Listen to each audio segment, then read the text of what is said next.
Croeso and welcome to the second in a series of podcasts where we've been looking at each of the 5 themes of our policy asks for the next Welsh Government. I'm Iestyn Davies, Chief Executive of Colegau Cymru. In this episode, we'll be discussing the second theme, which looks at a coherent and a connected system that includes flexible and valued qualifications. Now, before we go any further into the detail of this second podcast, here's a quick reminder of the key asks of the next Welsh Government and, of course, the future Senedd. We're calling on the next Welsh Government to develop a coherent post-16 vision and a system that addresses the issue of unnecessary competition, one that enables proportionate and effective regulation, and one that works in the best interests of all learners and, of course, of the staff. Using existing powers, we'd call on the next Welsh Government to develop a means to deliver and regulate Level 4 and Level 5 qualifications. In order to achieve this, we think it's important that the next Welsh Government carries out the review of Qualifications Wales with a view to making appropriate changes to its legal basis, its functions and its capacity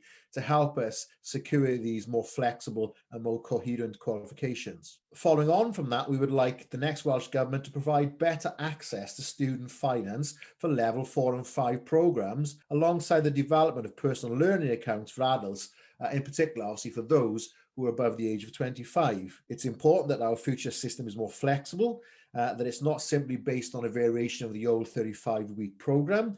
And finally, we'd like to see the next Welsh Government make it easier for smaller units of learning, rather than full qualifications, to be recognised and portable and constructed as an effective way forward. Now, don't forget, you can find out more about our policy asks by visiting our website, which is colegau.cymru. Joining us first on this podcast is Iana Williams, who is the Chief Exec and Principal of Coleg Cambria. Iana, tell us a bit about Coleg Cambria. Hi, I'm Iana Williams, CEO at Coleg Cambria, which is in the north-east of Wales. It consists of 6 campuses in Flintshire, Denbighshire and in Wrexham as well. But it also sits right on the border of England, so a lot of our students come from England as well as some of our staff as well.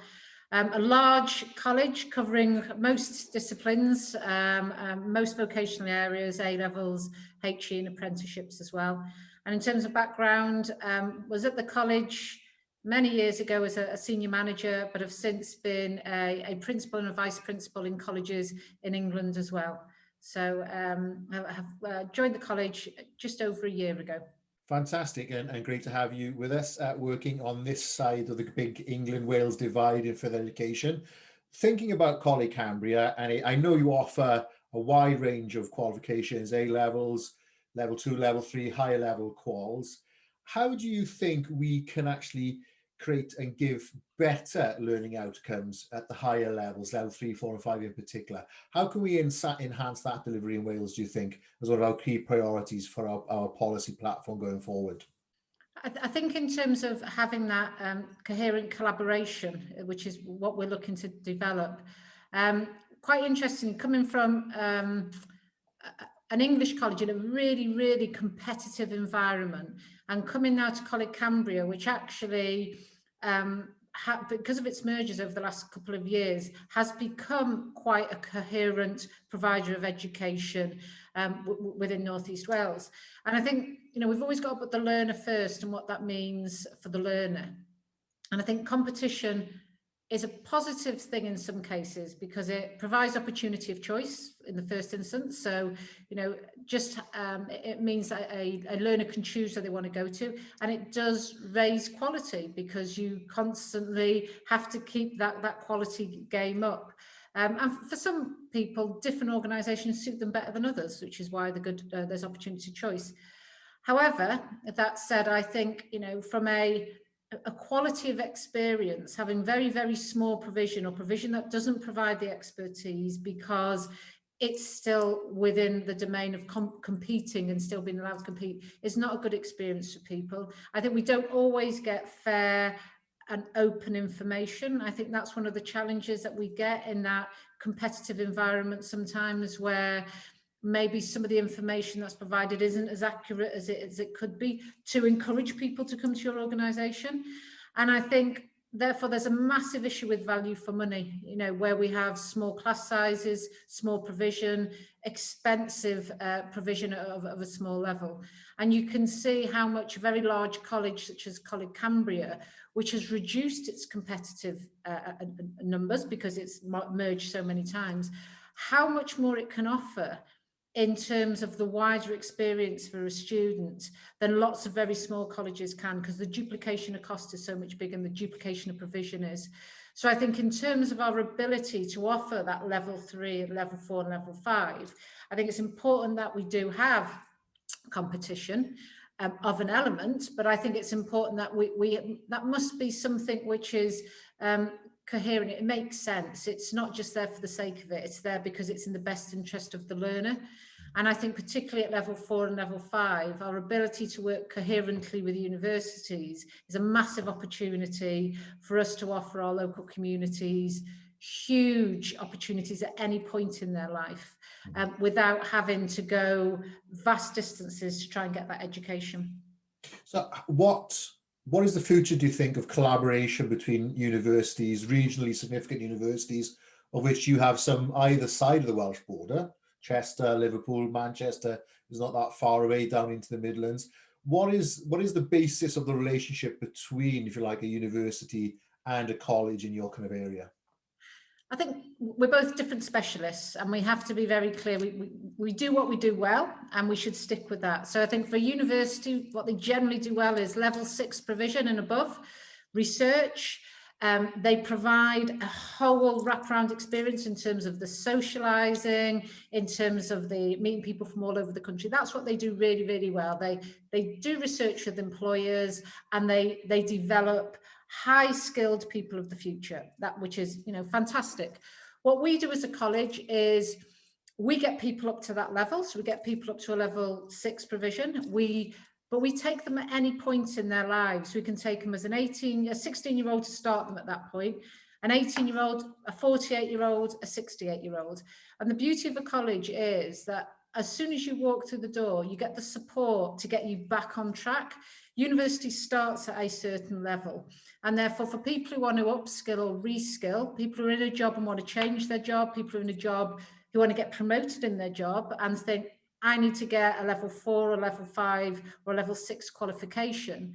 Sometimes, because they haven't been in education for many, many years, that starting point may well be a level 4 in a small group with somebody who can help them with their English skills, their literacy skills, their digital skills. And therefore, coming to a college to start that career journey to degree level is the bit which would retain more people. It would make people feel like they can do it and give them all the support they need. If you're working, if you've got care responsibilities and you want to do a degree, you don't want the whole social aspect of a university, and you want some of that much more one-to-one support that you can get in a college. But what that does mean is that the college provides not only A-level students that leave at level 3 and go to university to our local universities, we provide that growth and stepping stone for universities to work with us, to work with employers. So employers may want graduates, but they also want to train the people that they've got in their own workspace. If we work with universities, there's a couple of really good benefits. First of all, it's local. So both of us can work locally with local people, local communities and local employers. We can provide the full spectrum of qualifications. So someone can come in at a 4 or at a level 6. The universities can work with those employers on research and development, so they can be working at those very sort of high levels that taken them to the next level. We can offer the upskilling and the reskilling of those people in the workforce. But ultimately, I think it's also that if someone comes and does a level 4 and a level 5, if we've inspired them enough, they want to go and do that level 6, and they need it to be seamless. If we work with a university, we're providing the same qualification in 2 chunks, so it becomes seamless. Even us delivering the level 6 is possible, even if that requires university staff to come to us if we don't always have the specialism. And if we put the learner first, it's the learner journey, it's the learner experience, and it's the learner at the end of their investment in that degree that they want the promotion from. And I think we've got to make it as seamless and easy for the learner. And to do that, we should collaborate. We've got our own space. We don't want to do loads of level 6 in research, and I'm sure most universities don't want to do 4 and 5. So I think we could coherently collaborate really well and provide some outstanding provision, which would be a real boost to the Welsh economy and the Welsh education system as well. So collaboration is going to be key. It is key at the moment. It's going to be key going forward with those universities, particularly those regionally located universities, I think is what you're saying. But how easy is it at the moment to offer that level 4 and 5 option, particularly, you know, in the old GNVQ sort of HNC, HND kind of offer? Is it easy to pull that down off the shelf in Wales? Is it easier in Wales, harder in England, or vice versa? Because the feeling I get is there's more access to those level 4, 5 off the shelf qualifications in England than there is in Wales. Yeah, it is more difficult in Wales. And I think in England as a college, you're given much more flexibility to create and validate and work quicker to get those qualifications. You know, the important thing about getting qualifications validated is it's the speed of it. You go into an employer and you say to an employer what you need, they tell you. You go to university, say, we've designed this, which is going to match perfectly. How quickly can we get it validated? You can get it done in 18 months. So you already start that process. You've already got people on your program within that 18 months. That's what an employer needs. That's what the people in employment need. If we have a system that takes too long, it just takes too long to create a qualification, it has to go through too many iterations, which a central system might cause, or actually a university doesn't want to work with you on that, they want to do it themselves, then actually you lose the essence of what that means. And I think there's more freedom in the English sector under its university and the flexibilities you have than possibly in the Welsh sector. But I think the proposals that we're putting forward through, you know, the Coleg Cymru and what we're looking at suggests that if we could get that right, we could leapfrog in terms of that speed and that working together. Because, you know, from my perspective, as one large college in North East Wales, we could work with 3 key providers to provide that sort of seamless education across the whole of North Wales and Northwest England as well, in terms of people moving around. And we could do that with the FE colleges and other universities. So I think that the size of the country means we could do it quicker, and I think we could do it better. We just need a few more freedoms to allow us to do that. Mm-hmm.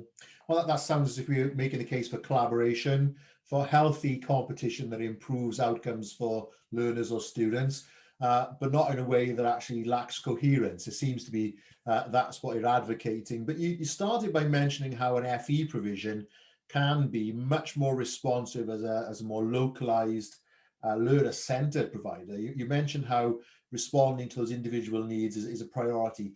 How easy is it at the moment, whether it's in level 1, 2, or 3, right up to level 4 and 5? How easy is it for you to offer a bespoke learning experience at the moment? Or are we kind of caught in a funding trap that means you can have any program you want as long as it's a version of a 35-week program that we've run, you know, since the year dot? How easy is it for you to be flexible at the moment? I think it can be much more flexible. And I think, you know, if anything, the last year has probably proven how we can flex things up and we can respond and do things in a different way. And I think it's important to note that I think personalised learning is definitely one of the most important things we need to get right in education. We need to treat everybody differently, looking at their expertise and putting them on their progression route. But that doesn't always fit with every single education qualification that's out there. People need to do it in different times, in different slots. You know, this idea that there'll be many a person who starts their qualification in September and drops out. We need to be able to put them on a brand new qualification halfway through a year, fully funded, you know, and just change their year pattern. It's probably the only thing that you can only start and finish at one time or another time. And actually that means that we're doing a disservice to some of our students who do drop out because they were on the wrong course. And maybe that goes back to what we talked about earlier. There's too much competition and people get the wrong information, they pick the wrong course. And therefore, what do they do when they drop out? And while we have some qualifications we can put them on, such as a traineeship, that's not the right thing for them either. They just made the wrong decision at a certain level, and we should be able to tweak things to move it around. And we should be able to take things out of different courses as well that really makes a bespoke provision for people. Now, often if you do something like an A-level, you pick 3 or 4 different things, and it sort of gives you this wealth of the direction you want to go in. But sometimes it may be level 1, level 2, it's just one qualification, and you're stuck with it, instead of us being able to add on the interest that a student has to take them to that next level. So again, I think there's an element really that I think colleges should be trusted with the funding that they're given to apply it in the right way, instead of it having to be absolutely accurately attached to time and qualifications. I think there should be enough trust to say, you know, we want to know how many students start at the college and how many people get a qualification. I think that's really important. But how you spend that money to get those qualifications should be much more flexible. And I think you'd see people finishing qualifications earlier, people finishing qualifications and progressing, and more people going into work as well as a result of those qualifications. Because as we've said earlier, you know, some of our qualifications are still a bit old-fashioned because it takes so long to change them that by the time you've changed them, they're also already slightly out of date again. And I think we need some of those flexibilities to do something quick and bespoke for our students. One of the things we've advocated in the policy platform is some form of technical accreditation council, the ability to bring employers together to look at supporting colleges to be much more responsive, and the qualifications themselves to be much more responsive. And we've talked about hosting that potentially within the structure of Qualifications Wales. But how important is it now, particularly post-COVID, that we do take a step back and review the functions and the capacity of Qualifications Wales? Because it seems to me that however we create our education system, our further education system in Wales, qualifications, that bit of paper, is always going to be at the heart of what we do. I can't think of an FE system that doesn't have a hard qual at its heart. So why is it important that we review now Qualifications Wales some 5-6 years into existence to make sure we've got the balance right? I think we've got to make sure it's fit for purpose in a post-Brexit, post-pandemic era. I think people are going to work differently. I think they're going to want to do things slightly differently. We need a Qualification Wales which is responsive and proactive. And most awarding bodies tend to somewhere along the line become overly cautious, and I get that, but overly cautious and very reactive to stuff. And that always means that we're not probably, the decisions that are made are so out of date sometimes that they hinder education in moving forward. Whereas I think we need something, or a relook at Qualification Wales, which is constantly future planning, thinking of things they could do differently, being really proactive, but thinking of the learner again as well. I think if we think qualifications and structures and take the learner out of it, then we've done it wrong. If we think, how do we get every Welsh learner to get to the highest possible level of qualification they can get in the job they want to do, and how do we get them into jobs of the future that don't even exist? Because remember, we talk about this, there are jobs now that never even existed 10 years ago. We in education need someone like a Qualification Wales to be able to help us start creating them. We can't wait for the system to catch up, because, you know, the issue is that we're then behind the game of other countries, particularly around the world, who have already got people in those jobs and already able to manufacture or able to create things which we're lagging behind in. And I think in a post-Brexit era where we have to be much more self-sufficient, we have to create more things ourselves. Importantly, for a lot of different reasons, we need to be able to develop talent of those qualifications we haven't even got a full qualification in now, and we need to start thinking about that. So, you know, we need Qualification Wales to be looked at to see if it is fit for purpose in its current state, or is it just needs some changes to make sure that we can create a qualification system which people envy because it is so flexible and free and forward thinking. Well, thanks, Jana, for that contribution and an insight into some of the challenges and some of the opportunities, particularly from the point of view of Coleg Cambria. It's great to join with us today now, Mark Jones. Mark, can you tell us a little bit about Gower College Swansea first and foremost? Yeah, of course, Iestyn. So Gower College Swansea is a general further education college, around 7 campuses spread across Swansea these days. We've got around 4,500 full-time students, of which 1,500 is A-level students. It's a huge A-level cohort, but we cover all vocational areas, and then on top of that, then we have around about 2,500 apprentices live every year, and we do a lot of work with adult part-time learning, and more recently with employability and helping people to get back into work through our city centre campus. So it's very much a general FE college covering all areas. And with quite a significant amount of A-level and academic provision historically, because of where Gower College Swansea has come from. So thinking about that academic progression on to programs like A-levels and obviously BTECs or their equivalent, what benefits do you think there could be for learners in particular, obviously, if we created a more coherent education system and one which does avoid unnecessary duplication? Yes, I think that's probably one of my greatest frustrations when money is so so tight across the education sector. For me, there's still too much competition. No, I'm not saying the competition is bad per se, but if there's too much of it, then I think it can be, and I think it makes it very confusing for students in terms of what those options are. So in Swansea is a mixed economy. Every local authority seems to be very different. In Swansea, there are 14 secondary schools, 7 of whom have 6 forms. The interaction we have with 11 to 16 schools is very different from the interaction we have with 11 to 18 schools. I understand that, but ultimately it's the learners who possibly aren't getting the right advice or the best advice and guidance that they could have to go on and choose those options. And I just think there's a better way of doing that by providing this more coherent system of colleges, schools, colleges, universities, discussing, really planning together. And I guess in some parts of Wales that happens really well, but not in all parts of Wales.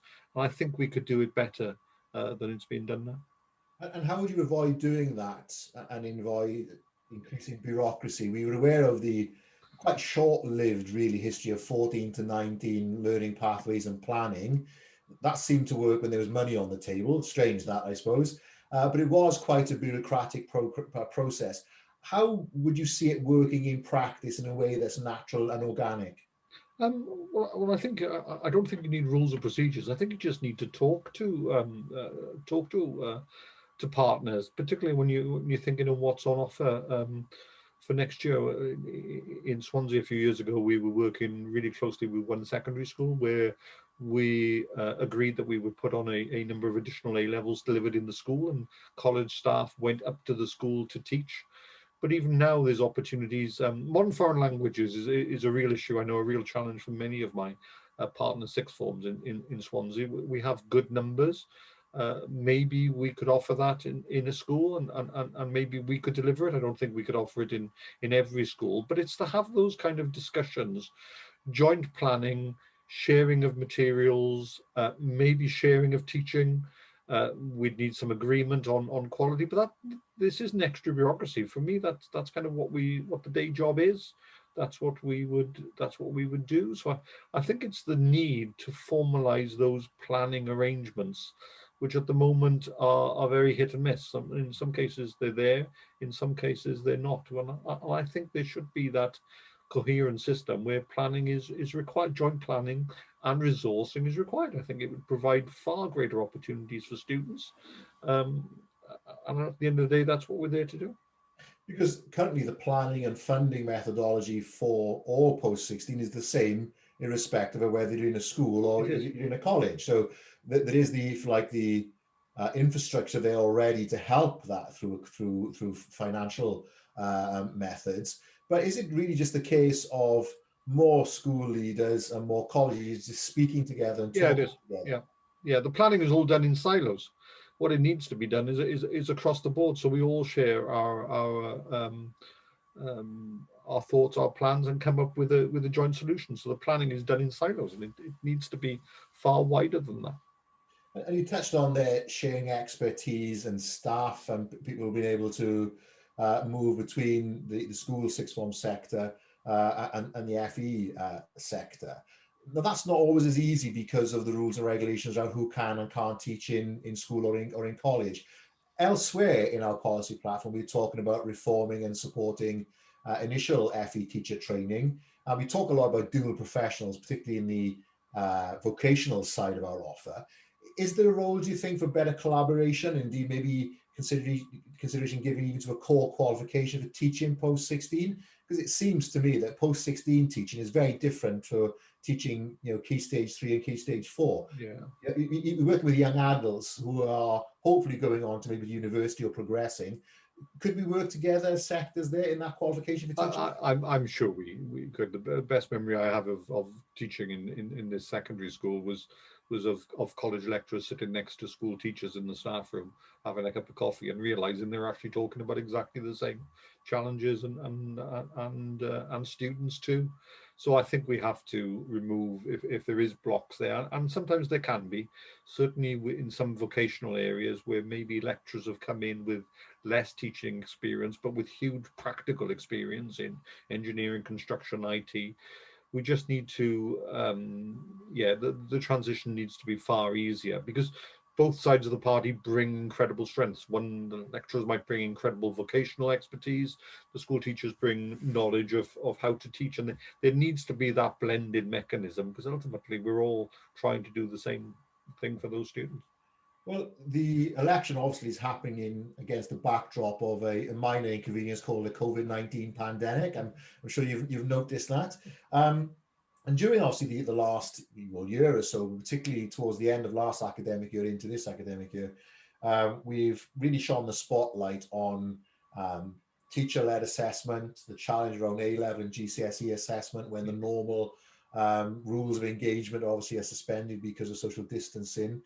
And it's probably fair to say that both for WJC and Qualifications Wales, the regulator of qualifications, they've been very much under the spotlight, as indeed has the colleges and schools themselves. But thinking about the way forward and the way we use qualifications in further education and what we'd like to offer, what do you think is the responsibility that falls on Qualifications Wales, and why would a review of their roles and responsibilities be important, do you think, looking forward?